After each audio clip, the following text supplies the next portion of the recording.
Vamos lá, ó. O presidente Lula, durante lá o programa Conversa com o Presidente, ele citou a atuação do então chefe da Força Tarefa na Lava Jato, o ex-procurador da República, também ex-deputado federal, né? Porque já derrubaram ele também.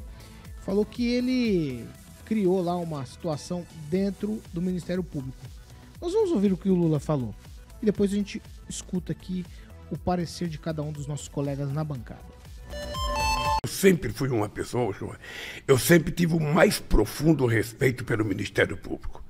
Era uma das instituições que eu idolatrava nesse país. Depois dessa quadrilha que o Dallagnol montou, eu perdi muita confiança.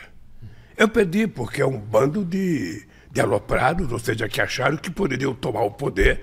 Estava atacando todo mundo ao mesmo tempo, atacando o governo, atacando o Poder Executivo, atacando o Legislativo, atacando a Suprema Corte, atacando todo mundo. As empresas. Eles fizeram a sociedade brasileira refém durante muito tempo. Então, obviamente, que eu vou escolher com mais critério, com mais pente fino, para não cometer um erro. Eu não quero escolher alguém que seja amigo do Lula. Eu quero escolher alguém que seja amigo desse país. Alguém que goste do Brasil. Alguém que não faça denúncia falsa.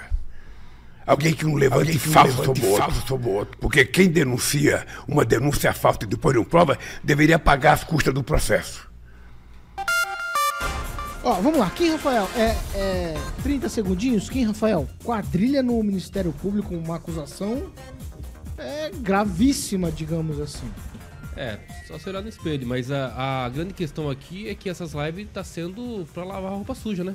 É lava roupa suja do presidente. A todo momento fala da Lava Jato, o Sérgio Moro, Dallagnol na boca, sempre falando. É que ele foi acusado, né, pelo Ministério Público.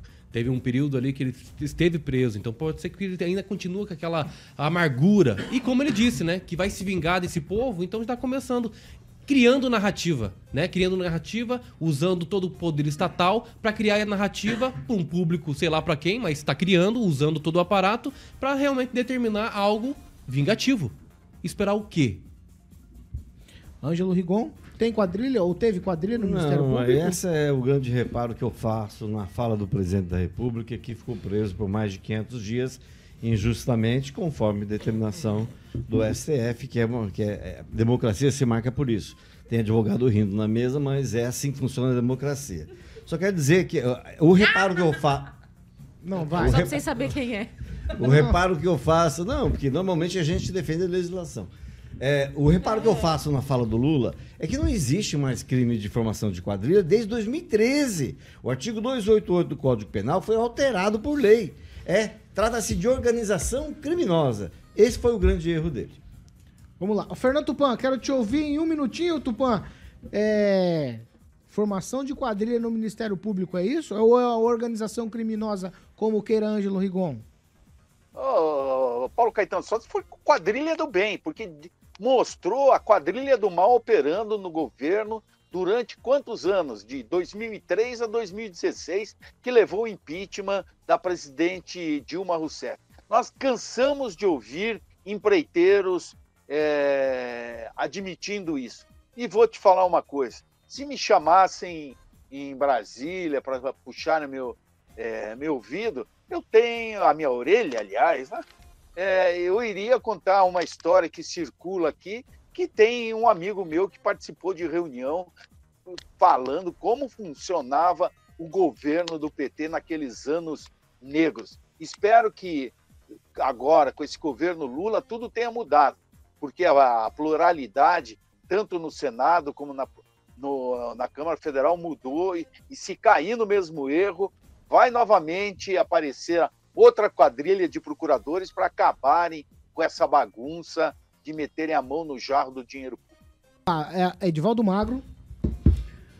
Hoje eu acho que é uma reação do Lula, né, que ele julga-se que foi preso, condenado, cumpriu 581 dias, viu, Rigon, de prisão, e ele se sente injustiçado e partiu para o ataque, né? O destino garantiu, assegurou a ele e o eleitor também um retorno à presidência da República, mas eu sigo aquela linha, está na hora do presidente mudar o discurso, essa linha de confrontação, de vingança, de criar, manter esse clima tenso, eu acho desnecessário. E usando, sim, um aparato estatal para fazer esse tipo de trabalho, reproduzindo o que o presidente anterior fazia, né?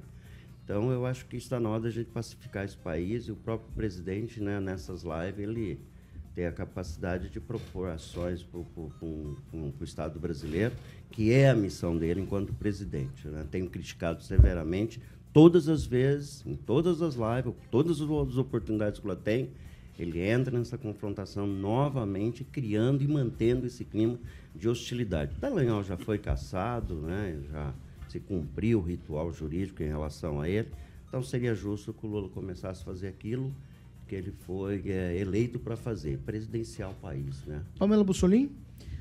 Olha, Paulo Caetano, o Brasil, penso eu, deve ser o único país que existe corruptores, mas não existe corruptos, né? Existem os empresários que pagaram propina para ter vantagens com o governo, mas alguns desses políticos que receberam vantagens dizem que são inocentes, né? Então, eles receberam, dinheiro foi devolvido, muita gente devolveu dinheiro. De onde será que veio esse dinheiro que foi devolvido? Que coisa, né? Se o Ministério Público, então, formou uma quadrilha para perseguir a esquerda brasileira, de onde saiu os bilhões que foram devolvidos? Nárnia? Não sei, talvez o Lula possa dar aí uma luz para a gente entender isso, né? No mais, o Ângelo falou que eu estava rindo aqui e tal, sobre a questão da legislação. É importante dizer que, como eu falei, se existe corruptores, não existe corruptos, a gente precisa entender que alguns defendem a legislação e alguns defendem a legislação da cabeça do Edson Fachin, da cabeça do Barroso, que gerou essa anulação de todas as sentenças, todas as condenações do Lula por questões processuais e não por questões de inocência. Ele não é inocente. As condenações foram apenas anuladas por questões procedimentais. Não existiu inocência. Então é só isso. Uma coisa é o direito criativo, que a gente fala, que mora lá no STF, e outra coisa é a legislação em que eu me formei, penso que o Kim se formou, e os outros advogados. Só isso que eu queria ponderar. Mas daí o Lula deve, numa próxima live, esclarecer pra gente de onde veio os bilhões que foram devolvidos, porque ficou essa duvidazinha. Na mão, 1 minuto. A organização criminosa se faz presente em todos os segmentos do poder brasileiro, em todos os segmentos. Infelizmente, é essa a situação.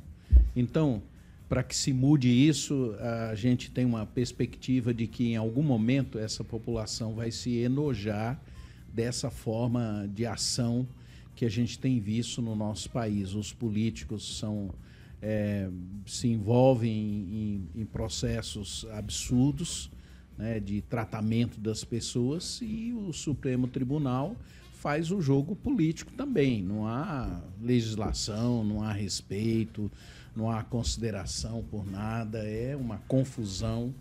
Aí a moçada está chegando, os jovens estão chegando. Qual é a esperança que nós vamos gerar na alma dessas pessoas? Violência? Tóxico? Cracolândia? É isso que a gente quer para o nosso povo?